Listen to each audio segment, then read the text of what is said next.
प्रेम से बोलिए मंगल देव की जय।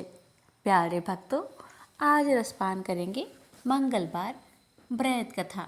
मंगलवार के दिन सुबह जल्दी उठकर स्नान करने के बाद हनुमान जी की पूजा करें। हनुमान जी को लाल रंग की चीजें चढ़ाए, जैसे फल फूल। साथ ही हनुमान जी को चोला चढ़ाए, माला पहनाए और लड्डुओं का भोग लगाए। हनुमान चालीसा का पाठ करें, राम रक्षा स्त्रोत का पाठ करें, ऋण मोचन अंगारक स्त्रोत का पाठ करें, सुंदर कांड का पाठ करें। मंगलवार के दिन मंगल ग्रह से जुड़े चीजें जैसे तांबा, लाल चंदन, मसूर आदि का दान करें। मंगलवार के दिन पीले नमकीन चावल बनाकर माँ सरस्वती को भोग लगाए। मंगलवार के दिन हनुमान जी को केवड़े का इत्र और गुलाब का माला चढ़ाए। कहते हैं कि जो भी भक्त श्रद्धा और भक्ति के साथ नियम अनुसार मंगलवार का व्रत करके इन कथाओं को श्रद्धा पूर्वक सुनता है, उस भक्त की सभी मनोकामना हनुमान जी अवश्य पूर्ण करते हैं। तो आइए रसपान करते हैं मंगलवार व्रत कथा। कि महान पराक्रमी हनुमान अजर अमर है। पवन पुत्र हनुमान रघुकुल के कुमारों के कहने से प्रतिदिन अपनी आत्मकथा का कोई भाग सुनाया करते थे। उन्होंने कहा कि एक बार मैं संध्या के समय अपने आराध्य श्री राम का स्मरण करने लगा, तो उसी समय ग्रहों में पाप ग्रह मंद गति सूर्य पुत्र शनि देव पधारे। वह अत्यंत कृष्ण वर्ण के भीषणाकार थे। वह अपना सिर प्राय झुकाए रखते हैं, जिस पर अपनी दृष्टि डालते हैं वह अवश्य नष्ट हो जाता है। शनिदेव हनुमान के बाहुबल और पराक्रम को नहीं जानते थे। हनुमान ने उन्हें लंका में 10 ग्रीव के बंधन से मुक्त किया था। वह हनुमान जी से विनय पूर्वक किंतु कर्कश स्वर में बोले, हनुमान जी, मैं आपको सावधान करने आया हूँ। त्रेता की बात दूसरी थी, अब कलयुग प्रारंभ हो गया है। भगवान वासुदेव ने जिस क्षण अपनी अवतार लीला का समापन किया, उसी क्षण से पृथ्वी पर कली का प्रभुत्व हो गया है। यह कलयुग है। इस युग में आपका शरीर दुर्बल और मेरा बहुत बलिष्ठ हो गया है। अब आप पर मेरी 7.5 की दशा प्रभावी हो गई है। मैं आपके शरीर पर आ रहा हूँ। देव को इस बात का तनिक भी ज्ञान नहीं था कि रघुनाथ के चरण श्रीतों पर काल का प्रभाव नहीं होता। करुणा निधान जिनके हृदय में एक क्षण को भी आ जाते हैं, काल की कला वहां प्रभावी हो जाती है। प्रबंध के विधान वहां प्रभुत्वहीन हो जाते हैं। सर्वसमर्थ पर ब्रह्मा के सेवकों का नियंत्रण, संचालन, पोषण प्रभु ही करते हैं। उनके सेवकों की ओर दृष्टि उठाने का साहस कोई सुर असुर करे तो स्वयं अनिष्ट भाजन होता है। शनिदेव के आग्रह यमराज भी प्रभु के भक्त की ओर देखने का साहस नहीं कर पाते। हनुमान जी ने शनिदेव को समझाने का प्रयत्न किया, आप कहीं अन्यत्र जाए। ग्रहों का प्रभाव पृथ्वी के मरणशील प्राणियों पर ही पड़ता है। मुझे अपने आराध्य का स्मरण करने दे। मेरे शरीर में श्री रघुनाथ जी के अतिरिक्त दूसरे किसी को स्थान नहीं मिल सकता। लेकिन शनिदेव को इससे संतोष नहीं मिला। वह बोले, मैं सृष्टिकर्ता के विधान से विवश हूँ। आप पृथ्वी पर रहते हैं, अतः आप मेरे प्रभुत्व क्षेत्र से बाहर नहीं है।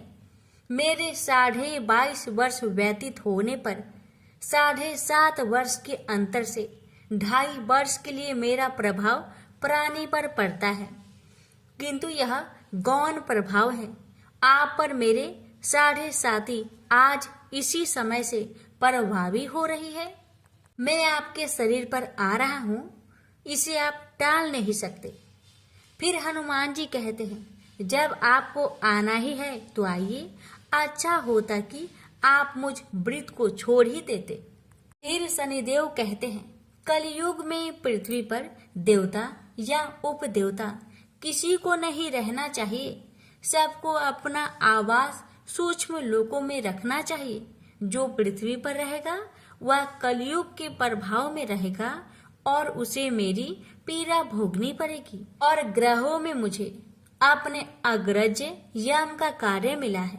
मैं मुख्य मारक ग्रह हूँ और मृत्यु के सबसे निकट वृद्ध होते हैं, अतः मैं वृद्धों को कैसे छोड़ सकता हूँ। हनुमान जी पूछते हैं, आप मेरे शरीर पर कहाँ बैठने जा रहे हैं। शनिदेव गर्व से कहते हैं, हे प्राणी के सिर पर मैं 2.5 वर्ष प्राणी के सिर पर रहकर की बुद्धि विचलित बनाए रखता हूँ। मध्य के 2.5 वर्ष उसके उदर में स्थित रहकर उसके शरीर को अस्वस्थ बनाता हूँ। वह अंतिम 2.5 वर्ष पैरों में रहकर उसे भटकाता हूँ। फिर शनिदेव हनुमान जी के मस्तक पर आ बैठे तो हनुमान जी के सिर पर खाज हुई। इसे मिटाने के लिए हनुमान जी ने बड़ा पर्वत उठाकर सिर पर रख लिया। शनिदेव चिल्लाते हैं, यह क्या कर रहे हैं आप। फिर हनुमान जी कहते हैं, जैसे आप सृष्टिकर्ता के विधान से विवश है, ऐसे मैं भी अपने स्वभाव से विवश हूँ। मेरे मस्तक पर खाज मिटाने की यही उपचार पद्धति है और आप अपना कार्य करें और मैं अपना कार्य। ऐसे कहते ही हनुमान जी ने दूसरा पर्वत उठाकर सिर पर रख लिया। इस पर शनिदेव कहते हैं, आप इन्हें उतारिए, मैं संधि करने को तैयार हूँ। इनके इतना कहते ही हनुमान जी ने तीसरा पर्वत उठाकर सिर पर रख लिया। तो शनिदेव चिल्लाकर कहते हैं, मैं अब आपके समीप नहीं आऊंगा। फिर भी हनुमान जी नहीं माने और चौथा पर्वत उठाकर सिर पर रख लिए। शनिदेव फिर चिल्लाते हैं, पवन कुमार त्राहि माम रामदूत आंजनेयम नमः। मैं उसको भी पीड़ित नहीं करूंगा जो आपका स्मरण करेगा। मुझे उतर जाने का अवसर दे। हनुमान जी कहते हैं, बहुत शीघ्रता की, अभी तो 5वां पर्वत रखना बाकी है। और इतने में ही शनि मेरे पैरों में गिर गए और कहा, मैं सदैव आपके दिए वचनों को स्मरण रखूंगा। आघात के उपचार के लिए शनिदेव तेल मांगने लगे। हनुमान जी तेल कहाँ देने वाले थे, वही शनिदेव आज भी तेल दान से संतुष्ट होते हैं। प्रेम से बोलिए, पवन पुत्र हनुमान की जय, शनि महाराज की जय। राम नाम का महत्व। यह बात उस समय की है जब महादेव जी को एक बार बिना कारण के किसी को प्रणाम करते देखकर पार्वती जी ने पूछा, प्रभु आप किसको प्रणाम करते रहते हैं। शिव जी पार्वती से कहते हैं कि हे देवी, जो व्यक्ति एक बार राम कहता है उसे मैं 3 बार प्रणाम करता हूँ। आगे पार्वती जी ने एक बार शिव जी से फिर पूछा कि आप शमशान में क्यों जाते हैं और ये चिता की भस्म शरीर पे क्यों लगाते हैं। उसी समय शिव जी पार्वती जी को शमशान ले गए। वहाँ एक शव अंतिम संस्कार के लिए लाया गया। लोग राम नाम सत्य है कहते हुए शव को ला रहे थे। शिव जी ने कहा कि देखो पार्वती, इस शमशान की ओर जब लोग आते हैं तो राम नाम का स्मरण करते हुए आते हैं और इस शव के निमित्त से कई लोगों के मुख से मेरा अति प्रिय दिव्य राम नाम निकलता है। उसी को सुनने में शमशान में आता हूँ और इतने लोगों के मुख से राम नाम का जप करवाने में निमित्त बनने वाले इस शव का मैं सम्मान करता हूँ, प्रणाम करता हूँ और अग्नि में जलने के बाद उसकी भस्म को अपने शरीर पर लगा लेता हूँ। राम नाम बुलवाने वाले के प्रति मुझे अगाध प्रेम रहता है। एक बार शिव जी कैलाश पर पहुंचे और पार्वती जी से भोजन मांगा। पार्वती जी विष्णु सहस्त्र नाम का पाठ कर रही थी। पार्वती जी ने कहा, अभी पाठ पूरा नहीं हुआ, कृपया थोड़ी देर प्रतीक्षा कीजिए। शिव जी ने कहा कि इसमें तो समय और श्रम दोनों लगेंगे। संत लोग जिस तरह से शस्त्र नाम का छोटा कर लेते हैं और नित्य जपते हैं, वैसा उपाय कर लो। पार्वती जी ने पूछा, वो उपाय कैसे करते हैं मैं सुनना चाहती हूँ। शिव जी ने बताया, केवल एक बार राम कह लो, तुम्हें सहस्त्र नाम भगवान के 1000 नाम लेने का फल मिल जाएगा। एक राम नाम 1000 दिव्य नामों के समान है।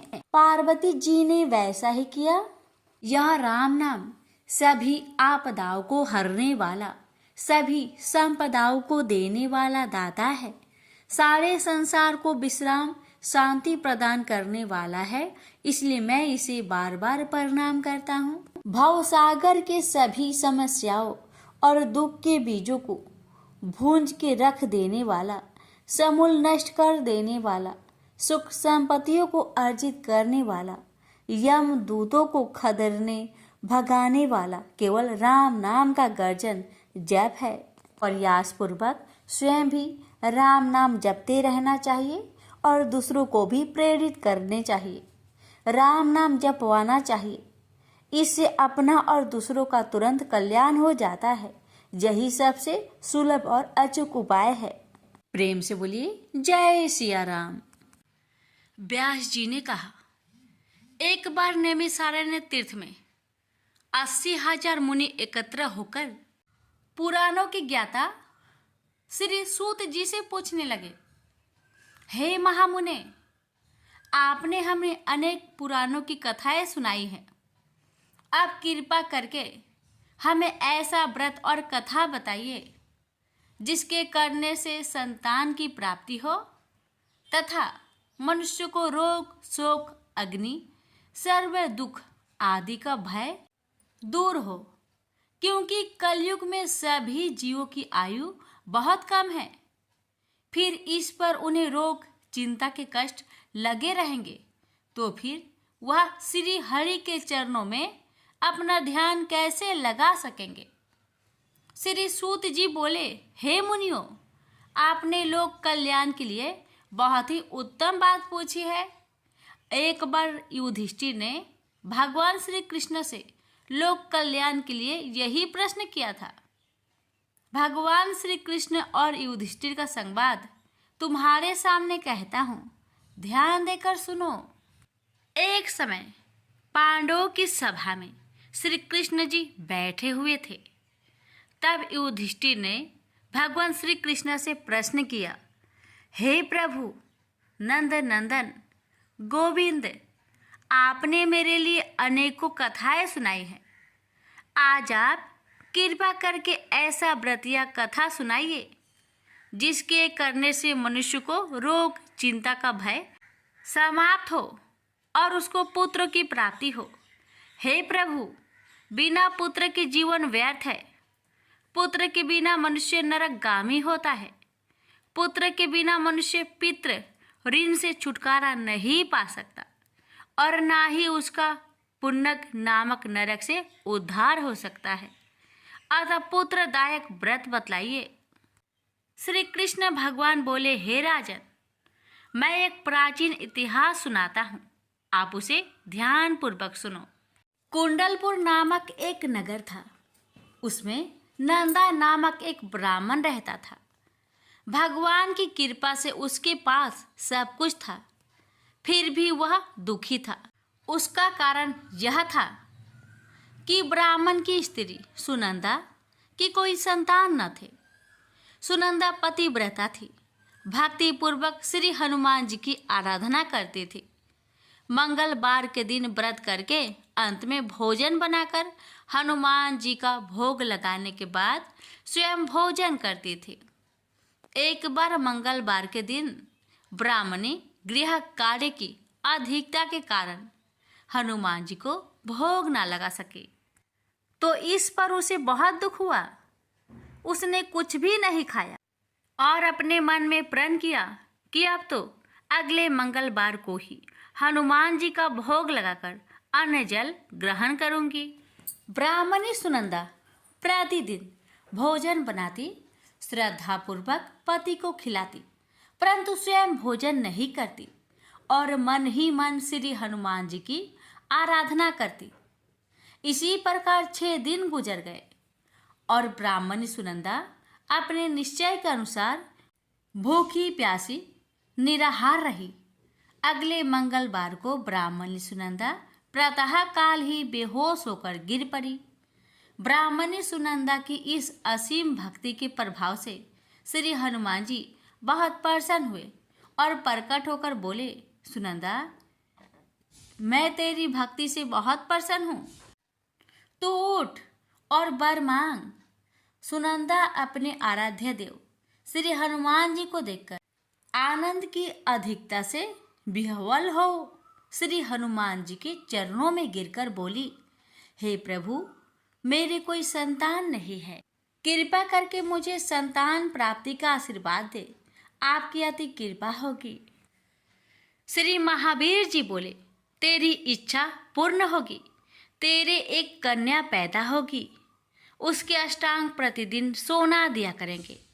इस प्रकार कहकर श्री महावीर जी अंतर्ध्यान हो गए। ब्राह्मणी सुनंदा बहुत हर्षित हुई और सभी समाचार अपने पति से कहा। ब्राह्मण देव कन्या का वरदान सुनकर कुछ दुखी हुआ, परंतु सोना मिलने की बात सुनी तो बहुत प्रसन्न हुआ। विचार किया कि ऐसी कन्या के साथ मेरी निर्धनता भी समाप्त हो जाएगी।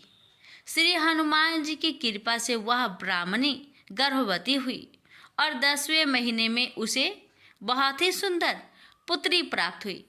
यह बच्ची अपने पिता के घर में ठीक उसी तरह बढ़ने लगी जिस प्रकार शुक्ला पक्ष की चंद्रमा बढ़ता है। 10वें दिन ब्राह्मण ने उस बालिका का नामकरण संस्कार कराया। उसके कुल पुरोहित ने उस बालिका का नाम रत्नावली रखा, क्योंकि यह कन्या सोना प्रदान किया करती थी। इस कन्या ने पूर्व जन्म में बड़े ही विधान से मंगल देव का व्रत किया था। रत्नावली का अष्टांग बहुत सा सोना देता था। उस सोने से नंदा ब्राह्मण बहुत ही धनवान हो गया। अब ब्राह्मणी भी बहुत अभिमानी करने लगी। समय बीतता रहा। अब रत्नावली 10 वर्ष की हो चुकी। एक दिन जब नंदा ब्राह्मण प्रसन्नचित्त था, तब सुनंदा ने अपने पति से कहा, मेरी पुत्री रत्नावली विवाह की योग हो गई है, अतः आप कोई सुंदर तथा योग वर देकर इसका विवाह कर दे। यह सुन ब्राह्मण बोला, अभी तो रत्नावली बहुत छोटी है। तब ब्राह्मणी बोली, शास्त्रों की आज्ञा है कि कन्या 8वें वर्ष में गौरी, 9 वर्ष में रोहिणी, 10वें वर्ष में कन्या, इसके पश्चात रजवाला हो जाती है। गौरी के दान से पाताल लोक की प्राप्ति होती है, रोहिणी के दान से वैकुंठ लोक की प्राप्ति होती है, कन्या के दान से इंद्रलोक में सुखों की प्राप्ति होती है। अगर हे पतिदेव रजवाला का दान किया जाता है तो घोर नरक की प्राप्ति होती है।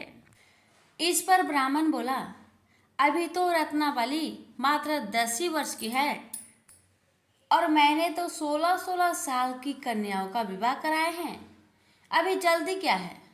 तब ब्राह्मणी सुनंदा बोली, आपको तो लोभ अधिक हो गया है।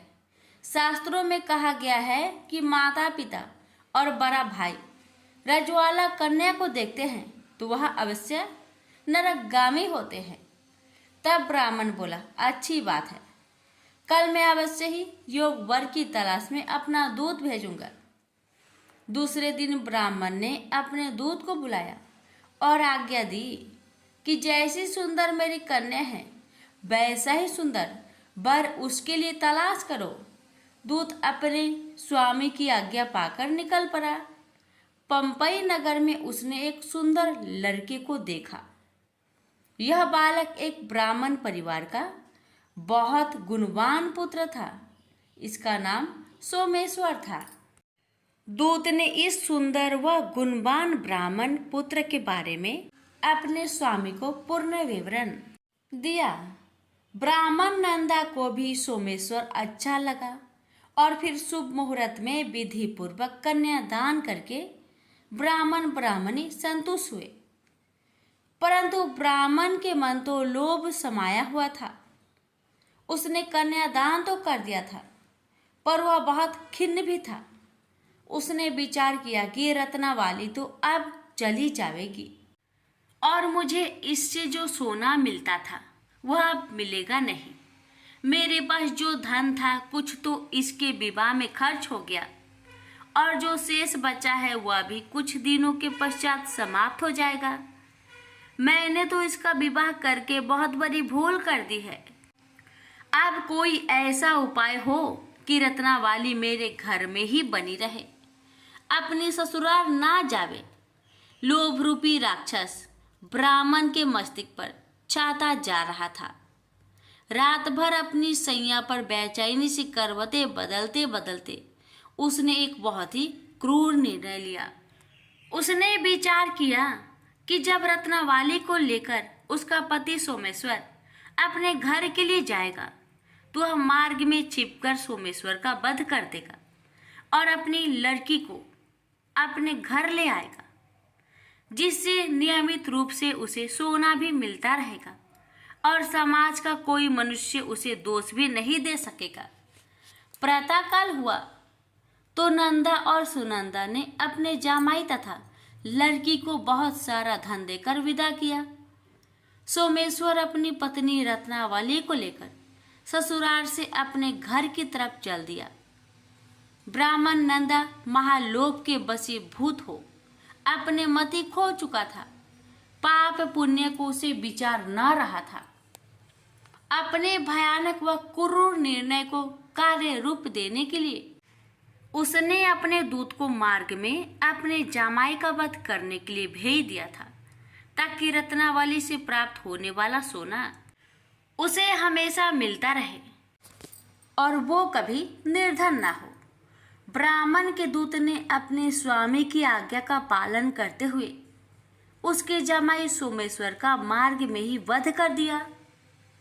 समाचार प्राप्त कर ब्राह्मण नंदा मार्ग में पहुंचा और रुदन करते अपनी पुत्री रत्नावली से बोला, हे पुत्री, मार्ग में लुटेरों ने तेरे पति का वध कर दिया है। भगवान की इच्छा के आगे किसी का कोई बस नहीं चलता है।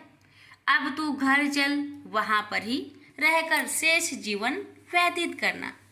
जो भाग्य में लिखा है वही होगा। अपने पति की अकाल मृत्यु से रत्नावली बहुत दुखी हुई। करुण क्रंदन व रुदन करते हुए अपने पिता से बोली, हे पिताजी, इस संसार में जिस स्त्री का पति नहीं है उसका जीना व्यर्थ है। मैं अपने पति के साथ ही अपने शरीर को जला दूंगी और सती होकर अपने इस जन्म को माता पिता के नाम को तथा सास ससुर के यश को सार्थक करूंगी। ब्राह्मण नंदा अपनी पुत्री रत्नावली के वचनों को सुनकर बहुत दुखी हुआ। विचार करने लगा, मैंने व्यर्थ ही जामाई वध का पाप अपने सिर लिया। रत्नावली तो उसके पीछे अपने प्राण तक देने को तैयार हो। मेरा तो दोनों तरफ से मरण हो गया। धन तो अब मिलेगा नहीं। जामाई वध के पाप के फलस्वरूप यम यातना भी भुगतनी पड़ेगी। यह सोचकर वह बहुत खिन्न हुआ। सोमेश्वर की चिता बनाई गई। रत्नावली सती होने की इच्छा से अपने पति का सिर अपनी गोद में रखकर चिता में बैठ गई। जैसे ही सोमेश्वर की चिता को अग्नि लगाई गई, वैसे ही प्रसन्न हो मंगलदेव वहां प्रकट हुए और बोले, हे रत्नावली, मैं तेरी पति भक्ति से बहुत प्रसन्न हूँ, तू वर मांग। रत्नावली ने अपने पति का जीवन दान मांगा। तब मंगलदेव बोले, रत्नावली, तेरा पति अजर अमर है, यह महाविद्वान भी होगा और इसके अतिरिक्त तेरी जो इच्छा हो वर मांग। तब रत्नावली बोली, हे ग्रहों के स्वामी, यदि आप मुझ पर प्रसन्न हैं तो मुझे यह वरदान दीजिए कि जो भी मनुष्य मंगलवार के दिन प्रातः काल लाल पुष्प लाल चंदन से पूजा करके आपका स्मरण करे, उसको रोग व्याधि ना हो, सज्जनों का कभी वियोग ना हो, सर्प अग्नि तथा शत्रुओं का भय ना रहे। जो स्त्री मंगलवार का व्रत करे वह कभी विधवा ना हो। मंगलदेव तथास्तु कहकर अंतर्ध्यान हो गए। सोमेश्वर मंगलदेव की कृपा से जीवित हो उठा। रत्नावली अपने पति को पुनः प्राप्त कर बहुत प्रसन्न हुई और मंगल देव का व्रत प्रत्येक मंगलवार को करके व्रतराज और मंगल देव की कृपा से इस लोक में सुख ऐश्वर्य को भोगते हुए अंत में अपने पति के साथ स्वर्ग लोक को गई। प्रेम से बोलिए मंगल देव की जय। बहुत समय पहले की बात है। किसी गांव में एक बुढ़िया रहती थी। वह मंगल देव को अपना इष्ट मानती थी। मंगलवार के दिन वह ना तो घर लिपती थी और ना ही धरती खोदा करती थी। हर मंगलवार को वह मंगल देव का व्रत रखती थी। उसका एक पुत्र था जो मंगलवार के दिन ही पैदा हुआ था, इसलिए वह उसे मांगलिया कहकर पुकारा करती थी।